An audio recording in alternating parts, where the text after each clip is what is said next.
There you go. That was pretty funny. Last time when you almost you had like 2 seconds and it wouldn't work. Oh, yeah. Good morning. Ass eyes.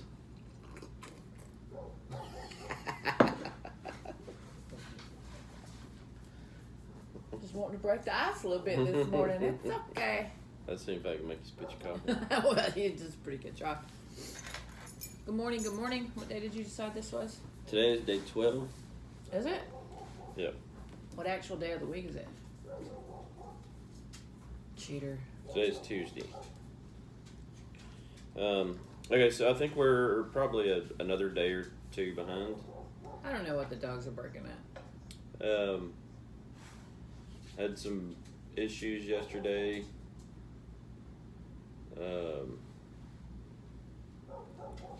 So we weren't able to excuse the dogs. We've got a dog daycare over here today.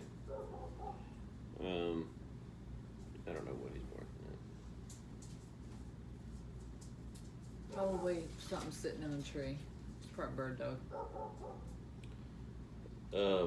Anyway, we've got a lot going on, but here we are. Although we missed a day, we are still happy to be here. I think we missed 2 days. Yeah, because we went to church on Sunday and didn't do one. Okay. Now that we've pointed out our shortcomings. Anyhow, we just have some stuff going on, so if you're joining us, if you're watching this with us, just ask you just to keep us in your prayers, just say a prayer for us. Yeah. I was headed to Utah to take horses yesterday and had vehicle issues. Had to turn around at about the Buc-ee's in Forney. Yeah, it did not break his heart to have to stop at Buc-ee's. Had to come on back. So, yeah. So our truck does still be looked at today, so we need some positive vibes there. yes. So lots of prayers. I need prayers about it. Yeah, today's day 12. Today's Tuesday. We're both tired, can you tell? Hey, but there's no snow on the ground, which I kind of like the snow. It made it prettier outside. I'm drinking shitty coffee. It's just all around. But I have a beautiful wife. Everybody see?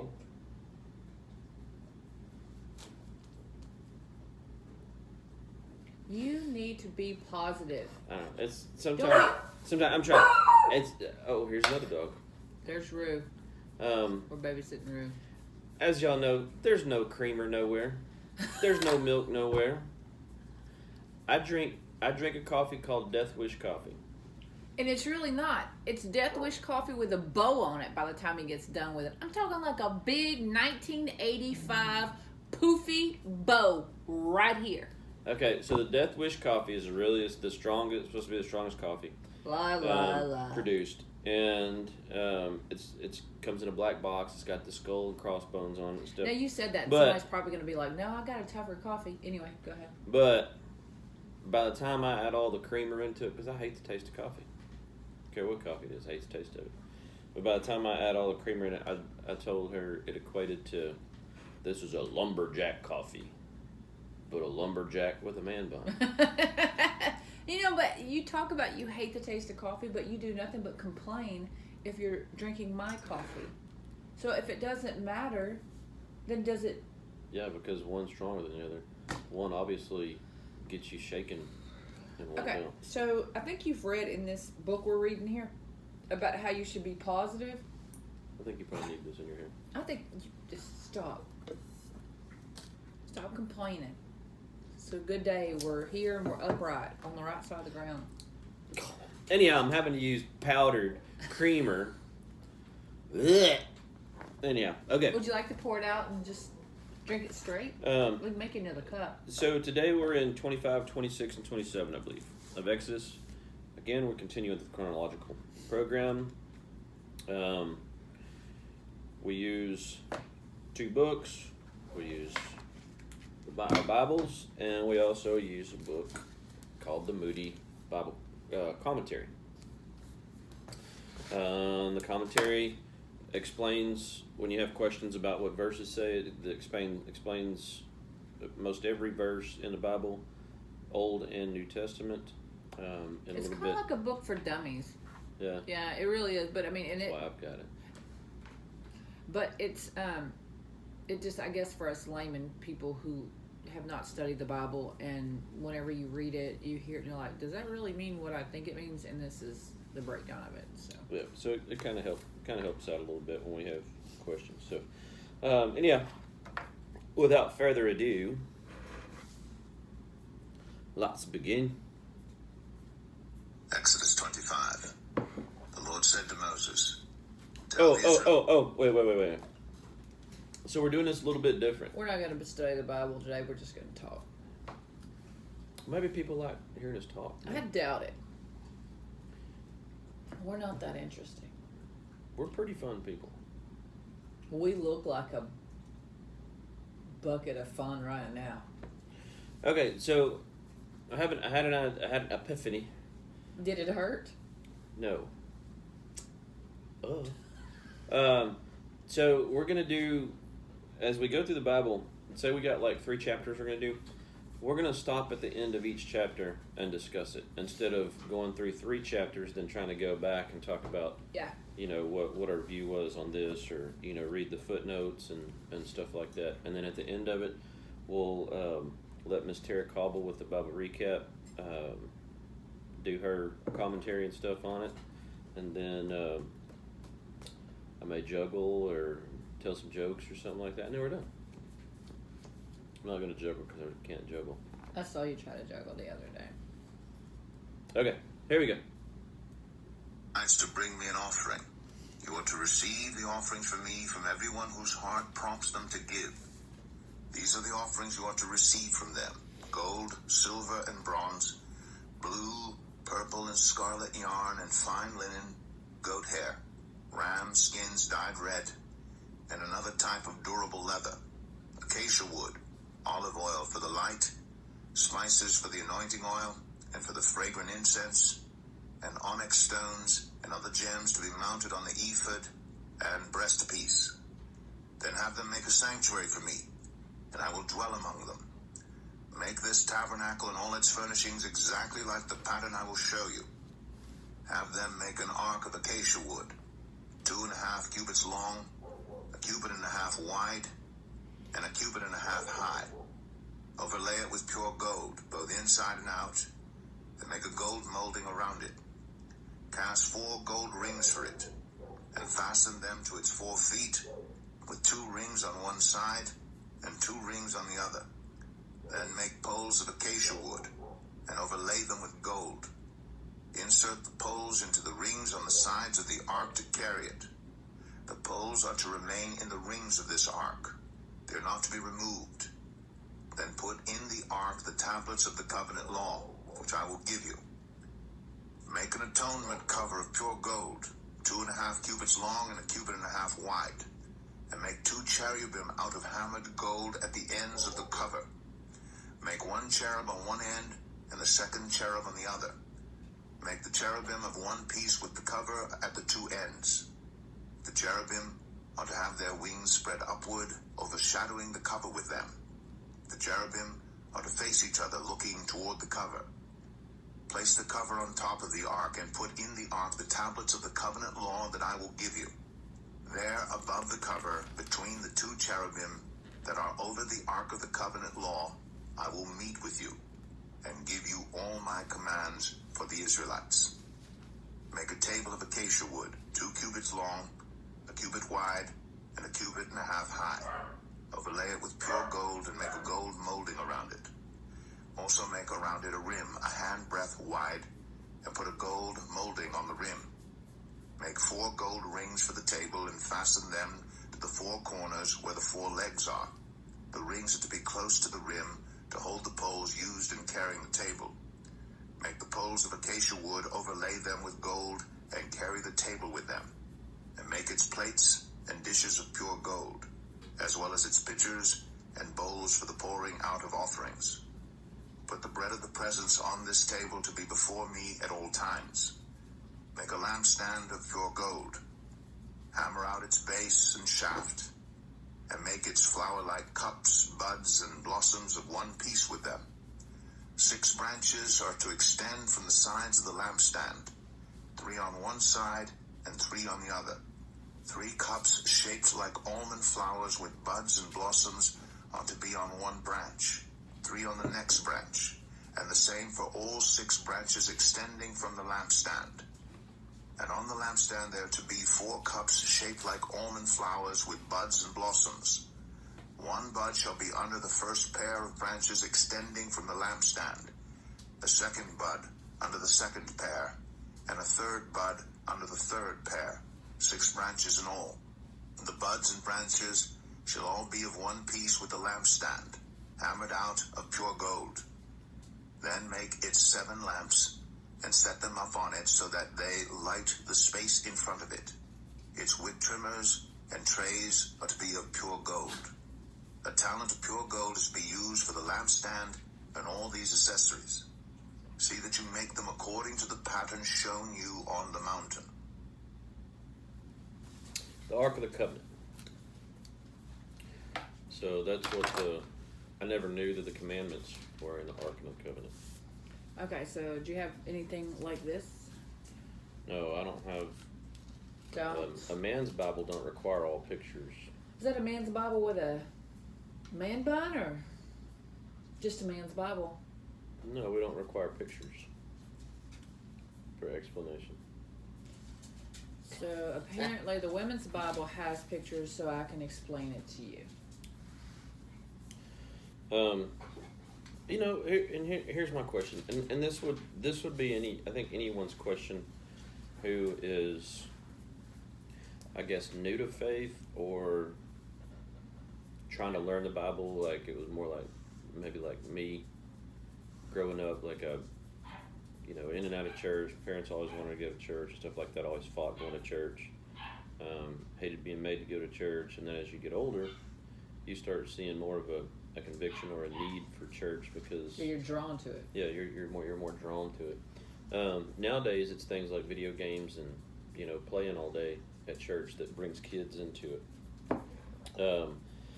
So, I guess my question is, and I'd be lying if I didn't say I didn't have a question.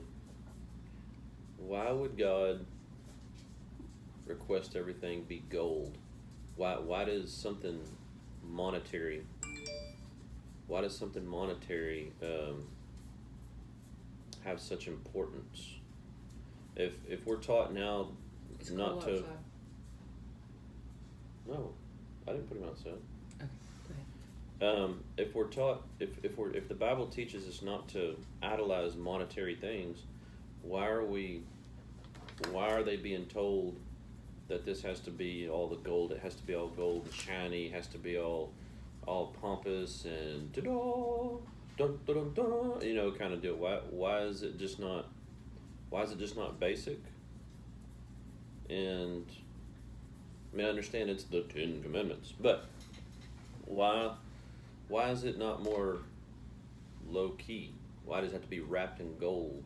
Why does it have to be all shiny? If God is not technically a physical being but a presence, why is it being required for it to be put in the most expensive thing? I don't think the it's most coveted thing in the world. I can't speak from an educated point of view because I don't know, but I would assume it's not gold because of its value. It's gold because it's precious, or because it's something that's. Like, do we look at gold different today than they did back then? I don't think so. What I mean is we're taught as kids, you dress up when you go to church, right? Why? Because you're rude. Because you're in the presence of the Lord, and that you should be respectful. Just like if you went to see the president, you would be, no matter who the president is, what's your view on him, you would dress your best to be in the presence of him. So it's a respect and honor issue. When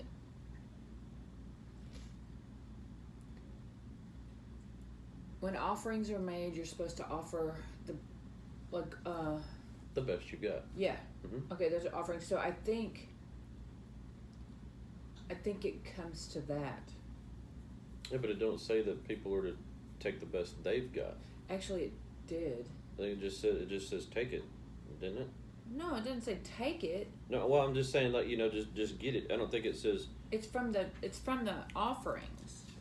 Offerings for the tabernacle.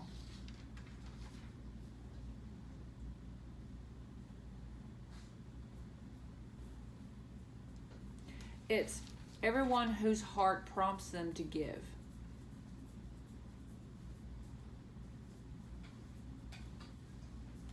I don't know. Gold and silver was money, monetary. Right. So they melted it down, and I don't think it has anything to do do it because it's expensive. I think it's because it's a place of worshiping. It's covenant. It needs to have not a purity. I can't find the word, but I don't think it's because it's expensive and shiny. I mean, it's a valid question. No, it is. I don't have the answer. I just think it's not because it's expensive and shiny. What does it say? Does it say anything about the gold? Okay, so that's Exodus 25.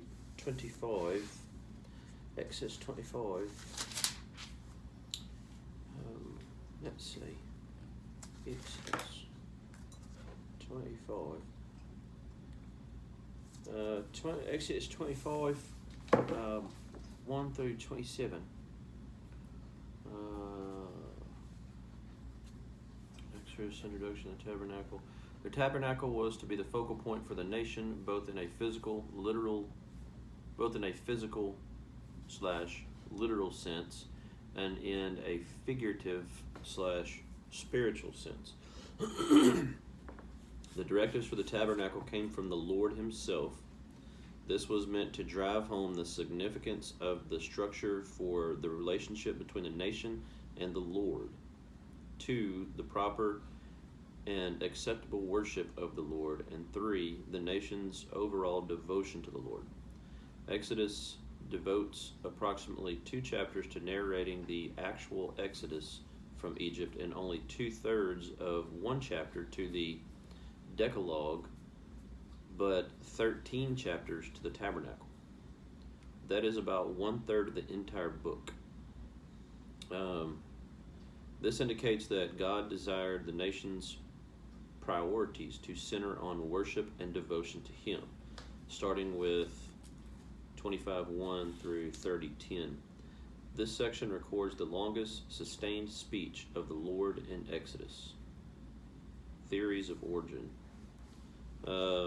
Several theories have been proposed for the origin of the tabernacle.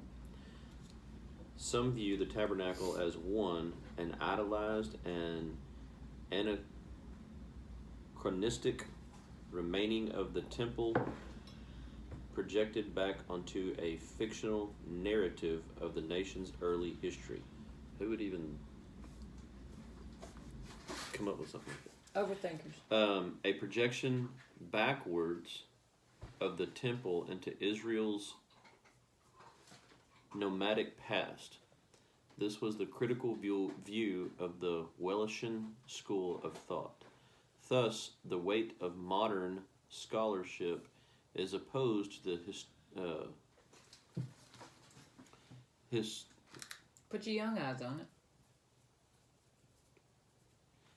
Historicity? That's a complicated one. I've never even heard that word. Opposed to the historicity of the tabernacle. See key points, counterpoints, Charles. However, contrary to the claims of the hypothetical source theory, the text presents Exodus 25:40 as being historical.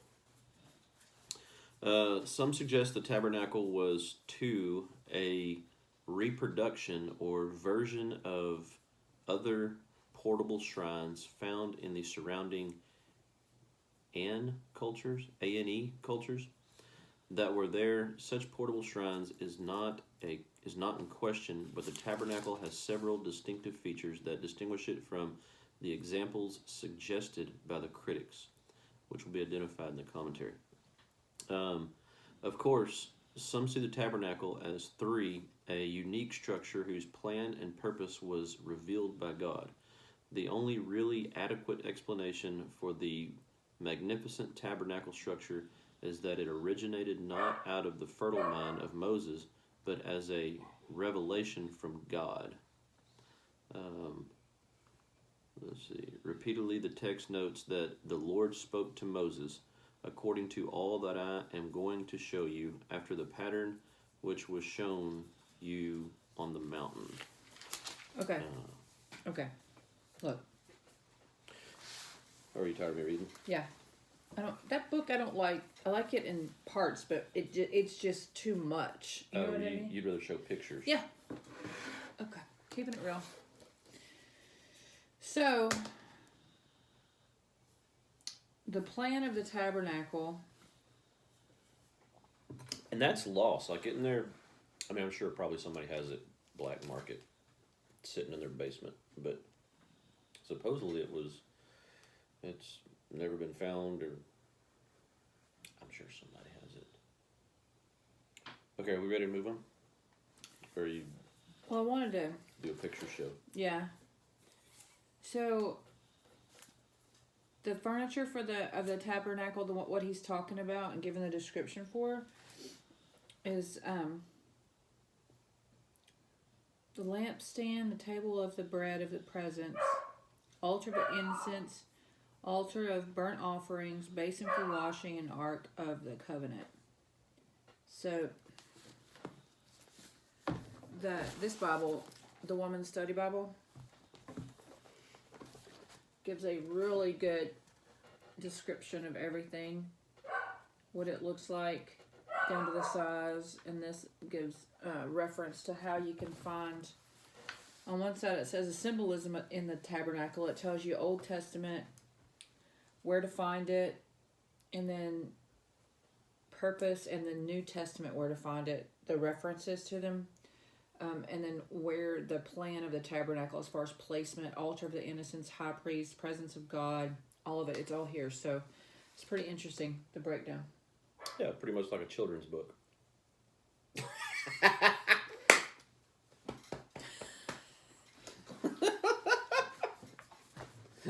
Shut up and read.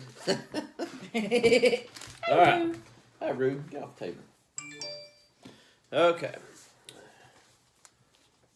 Hey, maybe I should go ahead and just read the commentary for 26. I think you covered it in the boring book. The boring book? That Moody book kills me. It's just, I don't know if y'all remember the last time he was here, but y'all see how big he is now?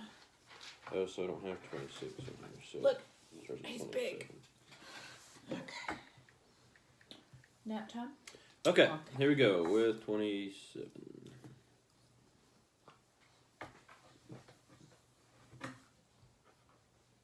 Should not be chewing on my fingers. Exodus 26. Oh, 26. Make the tabernacle with 10 curtains of finely twisted linen and blue, purple, and scarlet yarn, with cherubim. Oh, wait, hold on. I do have 25. I do have one for 25. Okay, 25, 8 through 9. When Adam and Eve sinned in the garden, they created a terrible rift in the relationship between God and the human race. But God has spent the centuries since then reaching out to us, seeking to heal the relationship. God's declaration that he would dwell among the Israelites in a tabernacle was a step in this process of reconciliation. God wanted to live among his people. The details of the pattern he laid out also show that God clearly sets boundaries within which he relates to his people. Later, when Jesus Christ became a man, God's personal presence among the human race represented even more personal relationship with us. John 1:14. God is in the business of reconciliation. Continuing. Into them by a skilled worker. All the curtains are to be the same size, 28 cubits long and 4 cubits wide. Join 5 of the curtains together, and do the same with the other 5. Make loops of blue material along the edge of the end curtain in one set, and do the same with the end curtain in the other set. Make 50 loops on one curtain, and 50 loops on the end curtain of the other set, with the loops opposite each other.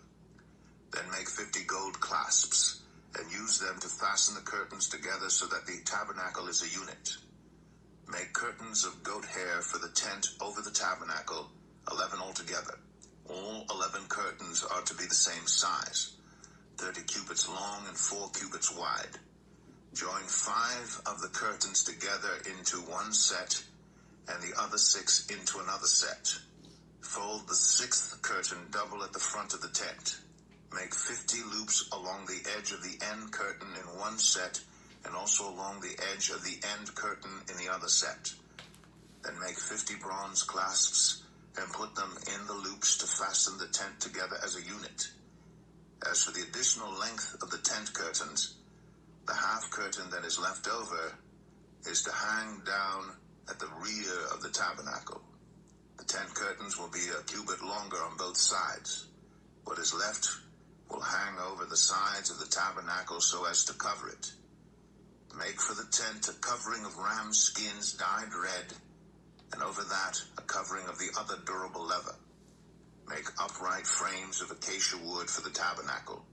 Each frame is to be 10 cubits long and a cubit and a half wide, with 2 projections set parallel to each other. Make all the frames of the tabernacle in this way. Make 20 frames for the south side of the tabernacle, and make 40 silver bases to go under them, 2 bases for each frame, 1 under each projection. For the other side, the north side of the tabernacle, make 20 frames and 40 silver bases, 2 under each frame.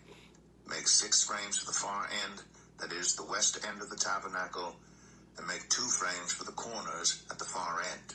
At these 2 corners, they must be double from the bottom all the way to the top and fitted into a single ring. Both shall be like that. So there will be 8 frames and 16 silver bases, 2 under each frame. Also make crossbars of acacia wood, 5 for the frames on one side of the tabernacle, 5 for those on the other side, and 5 for the frames on the west, at the far end of the tabernacle. The center crossbar is to extend from end to end at the middle of the frames. Overlay the frames with gold, and make gold rings to hold the crossbars. Also, overlay the crossbars with gold. Set up the tabernacle according to the plan shown you on the mountain. Make a curtain of blue, purple, and scarlet yarn, and finely twisted linen, with cherubim woven into it by a skilled worker. Hang it with gold hooks on 4 posts of acacia wood overlaid with gold, and standing on 4 silver bases. Hang the curtain from the clasps, and place the Ark of the Covenant Law behind the curtain. The curtain will separate the holy place from the most holy place. Put the atonement cover on the Ark of the Covenant Law in the most holy place. Place the table outside the curtain on the north side of the tabernacle, and put the lampstand opposite it on the south side. For the entrance to the tent, make a curtain of blue, purple, and scarlet yarn, and finely twisted linen, the work of an embroiderer. Make gold hooks for this curtain, and 5 posts of acacia wood overlaid with gold, and cast 5 bronze bases for them. Okay, so... Okay. Yeah. I'm sorry, go. No, go ahead. My first thought, if that was instructions being given to me, I'd be like this. Wait, what?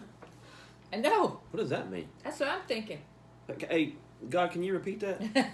I can't scribble fast enough. Like,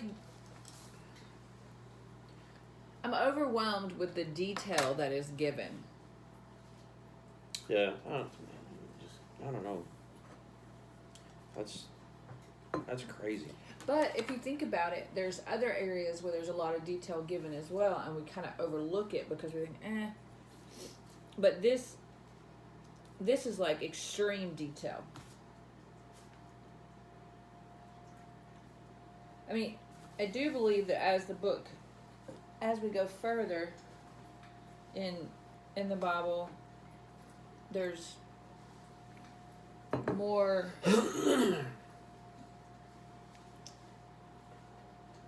there's more of the depth of the detail gets greater as we go further. Like in the beginning, every day something was done, right? In the creation in Genesis. Mm-hmm. But it was much more vague than Exodus. Yes. And what did John tell us? It was because at the time there wasn't, it was almost guesswork for and I don't mean guess like somebody made it up, but I mean the detail was not there because of the ability to report it. And when it was, as it was, that story was written and put in the book as it was told. Yeah. Not as it was lived. Does that make sense? Yeah. So the detail is getting greater and greater as we go.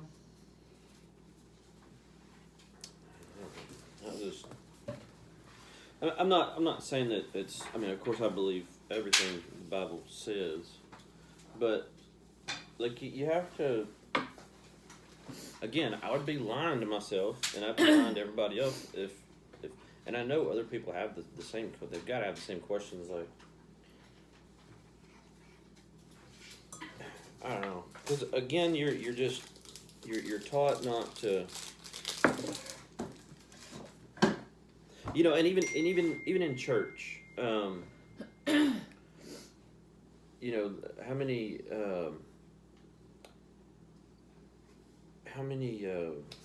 sermons has he talked about? The church is not the holy place; it's the body of the people. So basically, who gives a crap about in the church? That's not the holy place.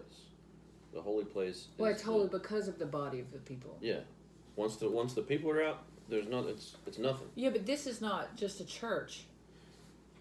This is. We're talking about the covenant, the record of the covenant. This is the heart. This is the. What did you read? This is for the nation to see. This is not just a gathering place. You could do that in a stack of stones. Yeah. This is see it. It's the Holy Grail. That's where I guess that's where I'm back to.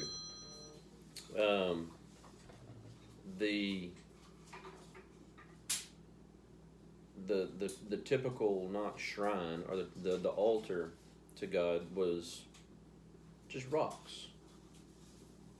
So how do you go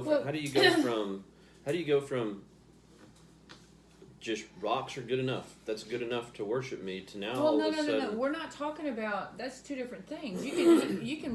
But you it can kind of is the worship. principle. No, it is not. No, this is the. This is where the covenant is. This is the place. This is like. This is the center of everything. It has to be important. It's the center. This is the heart. It has to be important. I guess I just struggle with this is good enough to talk to me, but now it all has to be of the finest linen. No. Everything layered in gold, and I just struggle. I have a struggle with that. Yeah, but I think you're looking too far into it. And I may be, but I think. Oh, you're an overthinker. I'm satisfied. You're looking too far into it. I think my relationship with God is telling me. Maybe it's just I don't know. Maybe it's just the way I'm looking at it. The way I perceive God, Christ, is that it's. Because you don't have to be flamboyant about things. I don't know. You're missing the point. But you know what? No, it says it here. So I believe it. Yeah, it's in here. That's what I'm saying. It's in here. I believe the Bible. No, you're missing the point, Mr. Parham. I don't know. No. I know everybody else. I mean, a lot of other people have to have those It's a questions. fine question, yes. But I think you've got off on a dirt road here. Hold on a second. Okay. So, the Ark of the Covenant. This tabernacle.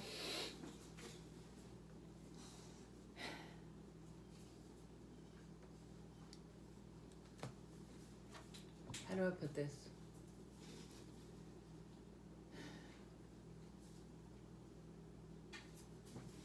And how do you do a It's not. holy place and then a most holy place? Like, what are the rules? Maybe it'll say it, but what are the rules for going into the holy place, and then what are the rules for going into the most holy most place? holy place is right next to the presence of God. There's always got to be somebody in between. Not everybody can. I mean, Moses. But no. There don't always have to be somebody in between. Because in the Christian faith, you can talk directly to God. Your salvation has to go through Christ. Yes, you can talk to him, but you can't see him. But you have a direct telephone line You do. to God, Jesus Christ. Whereas like the Catholic faith, you have to you have to go through somebody else to speak with God. You can speak to him, but at the time, I mean, from what we're reading, okay, I'm speaking from where we are in the Bible, not from where we are in life right now. See, I think that you have to. It evolves. It all evolves. Things change. You're questioning today with Exodus the way things are developing. I think you have to read it as it was then. So what we just read with Moses was everybody, the Israelites, they could not touch the mountain. They couldn't lay eyes on them, or they would die.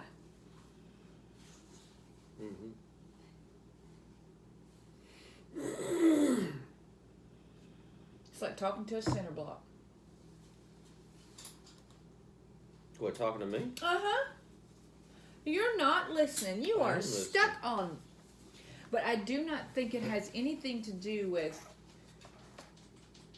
where you worship. I think this is not about worshiping as a people. This is about a place that is.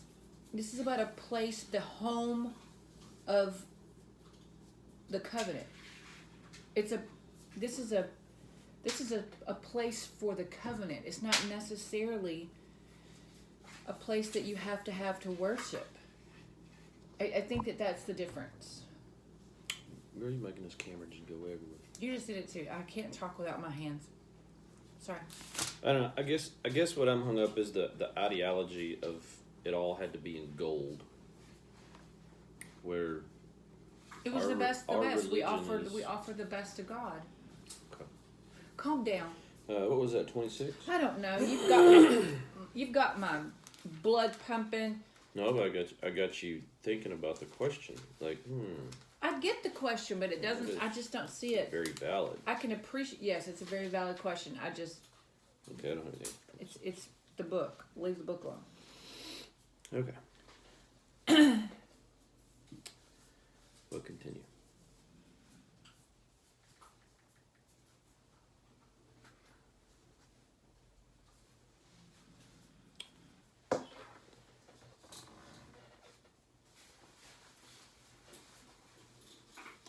What?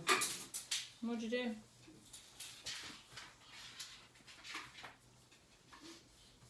I'm just amazed at the detail. Exodus 27. Build an altar of acacia wood 3 cubits high. It is to be square, 5 cubits long and 5 cubits wide. Make a horn at each of the 4 corners so that the horns in the altar are of one piece, and overlay the altar with bronze. Make all its utensils of bronze, its pots to remove the ashes, and its shovels, sprinkling bowls, meat forks, and fire pans. Make a grating for it, a bronze network, and make a bronze ring at each of the 4 corners of the network. Put it under the ledge of the altar so that it is halfway up the altar. Make poles of acacia wood for the altar and overlay them with bronze. The poles are to be inserted into the rings, so they will be on two sides of the altar when it is carried. Make the altar hollow out of boards. It is to be made just as you were shown on the mountain. Make a courtyard for the tabernacle. The south side shall be 100 cubits long, and is to have curtains of finely twisted linen, with 20 posts and 20 bronze bases, and with silver hooks and bands on the posts. The north side shall also be 100 cubits long, and is to have curtains with 20 posts and 20 bronze bases, and with silver hooks and bands on the posts. The west end of the courtyard shall be 50 cubits wide, and have curtains with 10 posts and 10 bases. On the east end toward the sunrise, the courtyard shall also be 50 cubits wide. Curtains 15 cubits long are to be on one side of the entrance, with 3 posts and 3 bases, and curtains 15 cubits long are to be on the other side, with 3 posts and 3 bases. For the entrance to the courtyard, provide a curtain 20 cubits long of blue, purple, and scarlet yarn, and finely twisted linen, the work of an embroiderer, with 4 posts and 4 bases. All the posts around the courtyard are to have silver bands and hooks and bronze bases. The courtyard shall be 100 cubits long and 50 cubits wide, with curtains of finely twisted linen 5 cubits high, and with bronze bases. All the other articles used in the service of the tabernacle, whatever their function, including all the tent pegs for it, and those for the courtyard, are to be of bronze. Command the Israelites to bring you clear oil of pressed olives for the light, so that the lamps may be kept burning. In the tent of meeting, outside the curtain that shields the ark of the covenant law, Aaron and his sons are to keep the lamps burning before the Lord from evening till morning. This is to be a lasting ordinance among the Israelites for the generations to come. All right.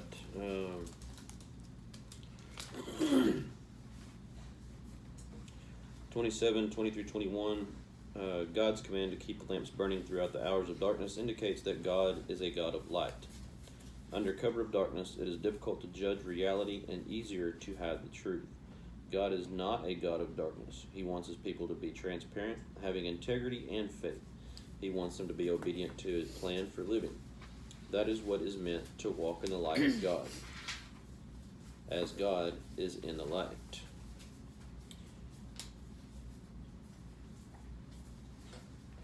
That's all I've got. Let's see what Tara Lee has to say. So we should be writing the questions down that we have for John. You know? Mm-hmm. Yeah, there you go, bud. Easy, Rue. Mm. That's cash.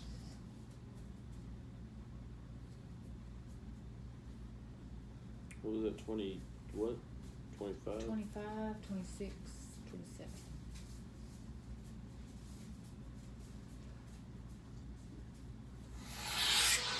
Hey Bible readers, I'm Tara Lee Cobble, and I'm your host for the Bible Recap.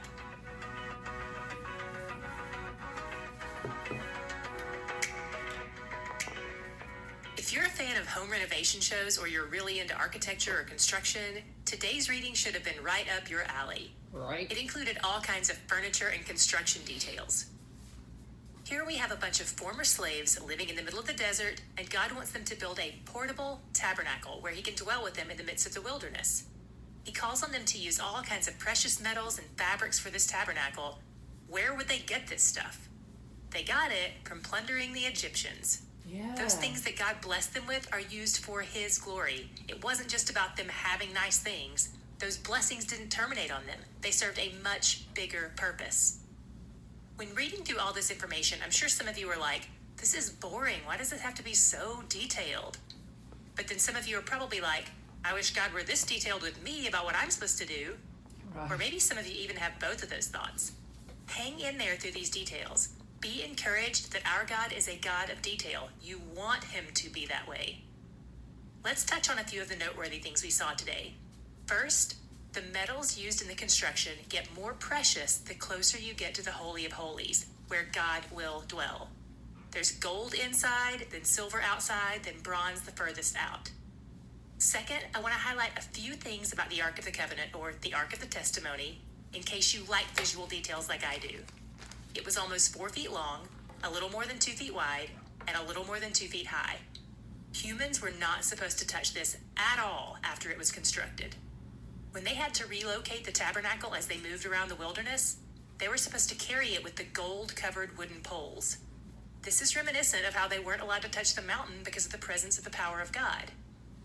Third, in 25:18, we see that the lid of the Ark of the Covenant, which is called the mercy seat, has cherubim, that's the plural of cherub, on it. If you've seen a picture of a cherub, you've probably seen a naked baby with wings. As always, forget what you know from Renaissance art and Precious Moments figurines. We talked about cherubim not long ago. They're one of the various types of angelic beings God created. This type is not a messenger angel like the ones that show up as humans. From the various descriptions of them that we see throughout Scripture, we see that they have 4 wings covered in eyes. They likely have the form and body of a man, but they have 4 faces. They most often appear as guardians of holy places, like the Garden of Eden, for instance, and their images also appear in the Tabernacle and on the Ark of the Covenant. If you're a guardian of a holy place, it's good to have 4 faces, so you can be watching in every direction at all times. The mercy seat has 2 cherubim positioned on opposite ends. The mercy seat is made of pure gold. This was God's resting place. It was essentially God's throne on earth. In Exodus 25:22, God says, "There I will meet with you." The word used for meet here means betroth. There I will betroth you to me. And the word mercy seat is related to the word that means to make atonement. There's a lot happening in the language here. This Ark of the Covenant with the mercy seat on top, it's an important item, and not just because there's an Indiana Jones movie about it. One interesting parallel with what we see in the mercy seat descriptions is that it's really similar to what we see the angels doing when they appear in Jesus' tomb after his resurrection in John 20:12. They were positioned in the same way, at opposite ends of Jesus' burial spot. Finally, I want to point out the golden lampstand. If you're familiar at all with Jewish culture, you may recognize this as a menorah, which is the Hebrew word for lampstand. Since it's a symbol of God's presence, it eventually became something Jewish people kept in their homes as a reminder of this. The standard menorah has 6 branches and 7 lamps. But there are also special types of menorahs used during the celebration of Hanukkah. Those have 9 branches and are called Hanukkahs. We're going to be reading a bit more about the tabernacle and some of its elements here and there over the course of the next few days. So if you're visual and you want to see a rendering of what this may have looked like, we've got a video for you in today's show notes.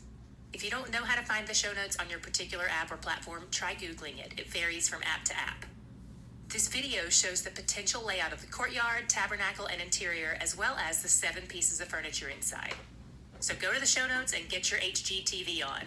Tomorrow, we'll have something for those of you who are more into Project Runway than Fixer Upper. What was your God shot today? The thing that stood out to me most, apart from his attention to detail, is just the beauty of the fact that he wants to dwell with his people. These are the people who have sinned against him, doubted him, and keep forgetting all he's done for them. Yet he wants to be near them always. This is huge.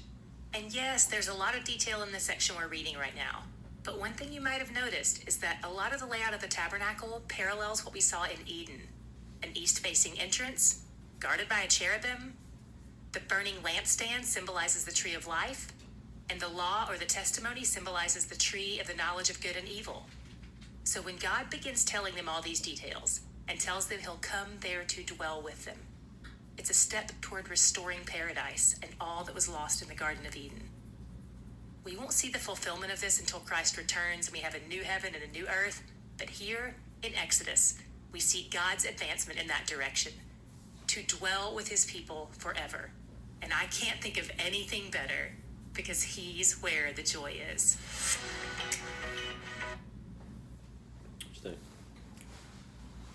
I don't know. I think that for me, it's the attention to details. It's all the specifics is amazing. But and I can see that. So I guess it is purity and it's where it's, for me, it's not about monetary. I don't see dollars. I mean, maybe monetary is not the. because you said all fleshy, but I mean, it was a place where God was going to be with his people. I mean, why would he not deserve the most, Because the best and the most beautiful place to reside, to sit, to. I guess kind of where I'm conflicted is right here. It's all shiny bling bling, blah blah blah.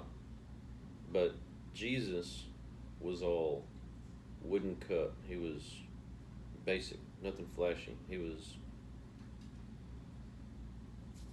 You know what I'm saying? Yeah. There's two different But this is God.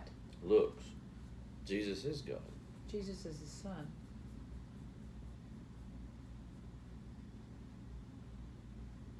But you learn it through the whole thing. It's all one. I know, but okay, so I thought it was cool whenever she brought up that, hey, where does all this come from? It was whenever he brought him out of Egypt. So what amazing planning. Mm-hmm. Not only did the Egyptians give everything they needed to them because they were trying to get them out. Take whatever you want, just leave. Then they carried it through the desert. So it's just, the planning is amazing to me. Yeah.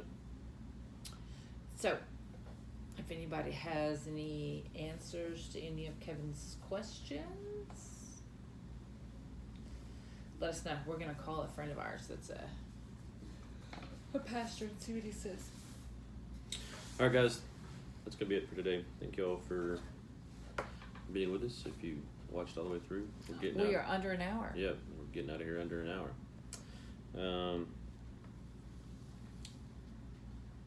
As always, if you have anything you'd like to comment on it, just let us know. Any questions, let us know. Man, that was a lot of detail. Yep. All right, let's see if I can get my little thing to work here. Bye, guys. Have a great day. It may not work. Nope, didn't work. Well, you've got This stupid little thing. just over 7 minutes to push the button before we're an hour. Still didn't work. Just push the button. No, I want to push this button.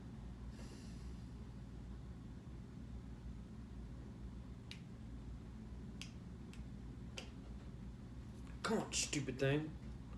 This is the entertaining part. Walmart stuff.